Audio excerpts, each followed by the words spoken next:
Auzubillahiminash-shaytanir-rajim. Bismillahir-rahmanir-rahim. Dear students, I am Muhammad Ishfaq Khan, your computer science teacher with lecture number 31.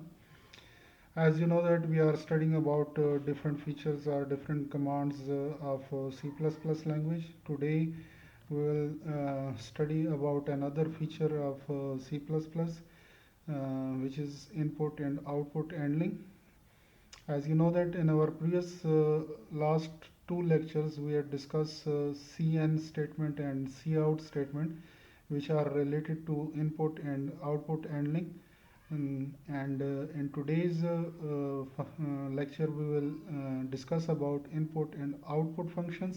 ठीक है, यानी आज के lecture में हम इनपुट और आउटपुट के जो फंक्शंस हैं, जैसे गेच फंक्शन है या गेच ई फंक्शन है, गेट्स फंक्शन है और पुट्स फंक्शन है, इनके मुतलिक हम डिस्कस करेंगे. ठीक है, आज के लेक्चर में हम सिर्फ जो फर्स्ट टू फंक्शंस हैं, फर्स्ट जो फंक्शन है इसके मुतलिक हम डिस्कस करेंगे. ठीक है, और कल के लेक्चर में फिर हम नेक्स्ट जो बाकी तीन फंक्शंस हैं इनके मुतलिक हम डिस्कस करेंगे. ठीक है, लेकिन लेक्चर स्टार्ट करने से पहले मैं आप लोगों को एक चीज़ दिखाना चाहता हूँ जो लास्ट लेक्चर में रह गई थी, जो एरर आया था सी एन स्टेटमेंट में, कि मैंने आपसे कहा था कि जी एक सी एन स्टेटमेंट के अंदर आप मल्टीपल वेरिएबल्स को वैल्यू असाइन कर सकते हैं. तो वो ये मैंने आपके सामने की हुई है, आप देख सकते हैं. ठीक है, कि सबसे पहले ऐश इंक्लूड आयोस्ट्रीम डॉट एच है, ऐश इंक्लूड कोन्यू डॉट एच है. ठीक है, एडर फाइल्स मैंने इंक्लूड कर दी, यहाँ से मेन फंक्शन स्टार्ट हुआ. अब यहाँ पे देखें कि मैंने सबसे पहले इंटीजर डेटा टाइप के दो वेरिएबल डिक्लेयर किए, ए और बी के नाम से. फिर ये जो सी आउट स्टेटमेंट है ये क्या करेगा, ये स्क्रीन पर मैसेज डिस्प्ले करेगा यूज़र के सामने कि enter the value of A and B. अब चूँकि हम एक ही लाइन में ए और बी की वैल्यू मांग रहे हैं, तो यहाँ पे यूज़र जो भी वैल्यू एंटर करेगा वो स्पेस बार के साथ एंटर करेगा, यानी पहले एक वैल्यू एंटर करेगा और फिर उसके बाद स्पेस बार दबा के दूसरी वैल्यू एंटर करेगा. तो जो पहली वैल्यू होगी वो ए को असाइन हो जाएगी सी एन स्टेटमेंट की वजह से, और दूसरी जो वैल्यू होगी स्पेस बार के बाद जो वैल्यू एंटर करेगा यूज़र वो बी को असाइन होगी. अब ये जो सी आउट स्टेटमेंट है ये क्या करेगा, ये the value of A is, आगे ए की वैल्यू प्रिंट कर देगा, and value of B is, आगे बी की वैल्यू प्रिंट कर देगा. ठीक है, मेन जो चीज़ मैंने आप लोगों को दिखानी थी वो ये थी. ठीक है, ये जो स्टेटमेंट मैंने हाईलाइट कर दी है कि इसमें आप देख सकते हैं कि एक सी एन स्टेटमेंट के साथ मल्टीपल एक्सट्रैक्शन ऑपरेटर इस्तेमाल किए गए हैं. पहले ए को वैल्यू असाइन की गई है और फिर बी को वैल्यू असाइन की गई है. अब इसको मैं आपके सामने कंपाइल कर रहा हूँ. ठीक है, ये कंपाइल हुआ और कंपाइल होने के बाद इसको मैंने रन करना है. तो ये आपके सामने रन हुआ, आप देख सकते हैं ये कहता है कि enter the value of A and B. ठीक है, तो यहीं पे मैं पहली वैल्यू एंटर करूँगा 9 की और स्पेस बार दबा के दूसरी वैल्यू एंटर करूँगा 5 की. तो जैसे ही मैं एंटर का बटन दबाता हूँ तो आउटपुट आ जाता है कि the value of A is 9 and value of B is 5. ठीक है, क्लियर है. अब आते हैं अपने आज के टॉपिक की तरफ, जिसका नाम था आपके पास गेच फंक्शन. ठीक है, यानी जो इनपुट और आउटपुट के फंक्शंस हैं आपके पास, गेच फंक्शन है, गेच ई फंक्शन है, गेट्स फंक्शन है और पुट्स फंक्शन है. उसमें से हमने आज पढ़ना है गेच फंक्शंस के मुतल्लिक. कहते हैं कि in some situations in programming it is required to read a single character the instant it is typed without waiting for enter key to be pressed.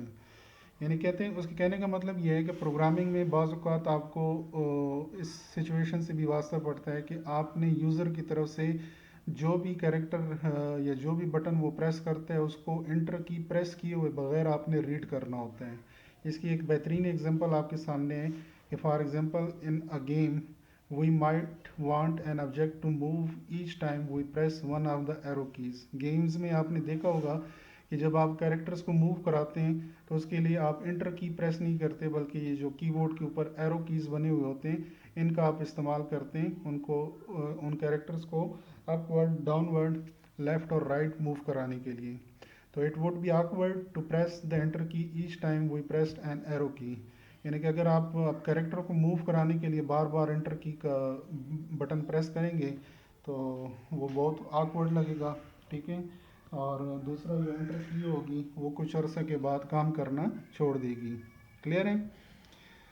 The get function is use for this purpose. फिर इस purpose के लिए हम क्या करते हैं, gate function का इस्तेमाल करते हैं, ठीक है।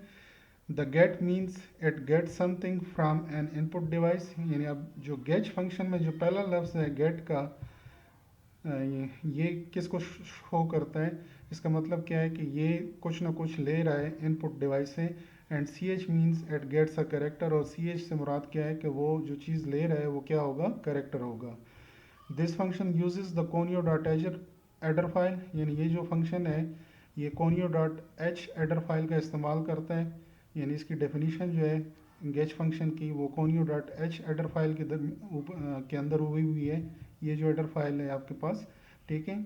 इसलिए जब भी आप अपने प्रोग्राम में गेट फंक्शन का इस्तेमाल करेंगे तो आपने ये एडर फाइल मस्ट इंक्लूड करनी है अपने प्रोग्राम में। Therefore it must be included in the program. अब the following program demonstrates the use of get function to read a character from the keyboard and displays it on the screen, ठीक है। अब यानी कि एक programme की मदद से मैं आपको दिखाता हूँ कि ये किस तरह से काम करेगा, ठीक है। ये आपके पास एडर फाइल्स हैं। सबसे पहले आपने एडर फाइल्स इंक्लूड कर ली। अब उसके बाद आपने क्या किया कि 4 डेटा टाइप का एक वेरिएबल डिक्लेयर किया सी एच के नाम से, ठीक है। अब सी आउट एंटर अ कैरेक्टर, ठीक है। ये आपने यूज़र के सामने मैसेज डिस्प्ले कर दिया कि जी आप एक कैरेक्टर एंटर करें। अब यूज़र जो भी वैल्यू एंटर करेगा उसको आप गेट फंक्शन की मदद से असाइन कर देंगे, किसको, सी एच को, ठीक है। और फिर सी आउट की मदद से आप इसको डिस्प्ले कर देंगे कि the character you typed is, और आगे सी एच की वैल्यू डिस्प्ले हो जाएगी। और लास्ट पे मैं गेट सी एच फंक्शन का दोबारा इस्तेमाल कर रहा हूँ। ये मैं आपको समझाता हूँ कि ये मैं क्यों कर रहा हूँ। एक दफ़ा प्रोग्राम कंपाइल हो जाए फिर उसके बाद मैं आपको समझा देता हूँ, ठीक है। अब इसको मैं कंपाइल करता हूँ। ये आपके सामने प्रोग्राम कंपाइल हुआ, ठीक है। अब इसको मैंने रन करना है, ठीक है। अब आप देखें कि यहाँ पे मैंने जब इसको रन किया तो मेरे सामने मैसेज डिस्प्ले हुआ कि एंटर अ कैरेक्टर, ठीक है।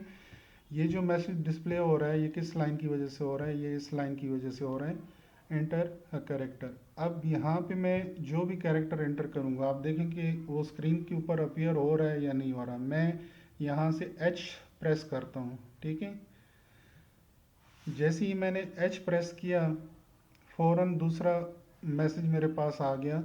जो मैंने एच प्रेस किया था वो यहाँ पे डिस्प्ले नहीं हुआ, लेकिन जो दूसरा सी आउट स्टेटमेंट मैंने इस्तेमाल किया था ये वाला कि the character you typed is H, वो मेरे सामने डिस्प्ले हुआ। असल में हुआ क्या है कि जैसे ही मैंने एच प्रेस किया इस गेट फंक्शन की वजह से वो वैल्यू असाइन हो गई सी एच को, ठीक है। स्क्रीन के ऊपर वो अपीयर नहीं हुई लेकिन डायरेक्ट यानी कि वो वैल्यू असाइन हो गई उसने, यानी कि कंपाइलर ने डायरेक्ट उसको रीड कर लिया और उसको असाइन भी कर दिया सी एच को। लेकिन यहाँ पे क्या हुआ कि the character you typed is ये स्क्रीन के ऊपर डिस्प्ले हुआ और फिर यहाँ पे आगे सी एच की वैल्यू यानी सी एच के अंदर जो वैल्यू इस गेट फंक्शन की वजह से स्टोर हुई हुई थी वो मेरे सामने यहाँ पे डिस्प्ले होगी, ठीक है। अब जो लास्ट मैंने आपसे कहा था कि लास्ट पे मैंने गेट फंक्शन इस्तेमाल किया हुआ है, ठीक है। उसको इस्तेमाल करने का फ़ायदा क्या हुआ कि ये आउटपुट मेरे सामने आप देख रहे हैं स्क्रीन के ऊपर रुका हुआ है उस वक्त तक जब तक मैं कीबोर्ड से कोई की प्रेस ना कर दूं। जैसे ही मैं कीबोर्ड से कोई की प्रेस करूंगा तो आप देखेंगे कि मेरे पास इसका जो टर्मिनेशन मैसेज है वो मेरे सामने डिस्प्ले हो जाएगा कि process exerted after 109.3 second with return value 0, press any की टू कंटिन्यू। अब जब मैं दोबारा की प्रेस करूंगा तो ये आउटपुट जो होगा वो स्क्रीन से गायब हो जाएगा। अब मैं इस गेच फंक्शन को यहाँ से हटा देता हूँ। ठीक है, अब देखें कि इसके आउटपुट पे क्या असर पड़ता है। ठीक है, ये कंपाइल हुआ। अब इसको मैंने रन किया, उसी तरह वो मेरे सामने आया कि जी एंटर अ करेक्टर। अब इस टाइम मैं जी प्रेस कर रहा हूँ कीबोर्ड से। देखें कि जैसे ही मैंने जी प्रेस किया प्रोसेस एग्जिट हो गया आफ्टर 7.997 सेकेंड। जब मैंने गेच फंक्शन यूज़ किया था तो प्रोसेस यहाँ पे रुका हुआ था, लेकिन जब गेच फंक्शन यूज़ नहीं किया तो प्रोसेस एग्जीक्यूट हुआ और डायरेक्ट एग्जिट भी हो गया 7.997 सेकेंड के बाद with return value 0। Press any की टू कंटिन्यू। अब ये ख़त्म हो गया। क्लियर। अच्छा, एक और चीज़ है कि गेच और गेच ई फंक्शन में जो फ़र्क है मेन, वो यही चीज़ है आपके सामने कि गेच फंक्शन में आप जो भी वैल्यू टाइप करते हैं वो स्क्रीन के ऊपर अपीयर नहीं होती। ठीक है, लेकिन गेच ई फंक्शन में जो भी वैल्यू आप टाइप करेंगे वो स्क्रीन के ऊपर भी अपीयर होगी और साथ ही साथ वो यहाँ पे C H get C H E की मदद से सी एच को असाइन भी होगी। क्लियर है। सो स्टूडेंट्स, ये था आज का आपका टॉपिक। आई होप आप लोगों को आज के टॉपिक की समझ आ गई होगी। ठीक है, अगर फिर भी कोई क्वेश्चन हो इस टॉपिक से रिलेटेड तो आप मुझसे पूछ सकते हैं। इंशाल्लाह कल के लेक्चर में हम गेच ई फंक्शन के मुतालिक पढ़ेंगे और उसकी डिमॉन्स्ट्रेशन देखेंगे कि उसको किस तरह से इस्तेमाल किया जाता है। Thank you. अल्लाह हाफिज़। Stay blessed, stay safe.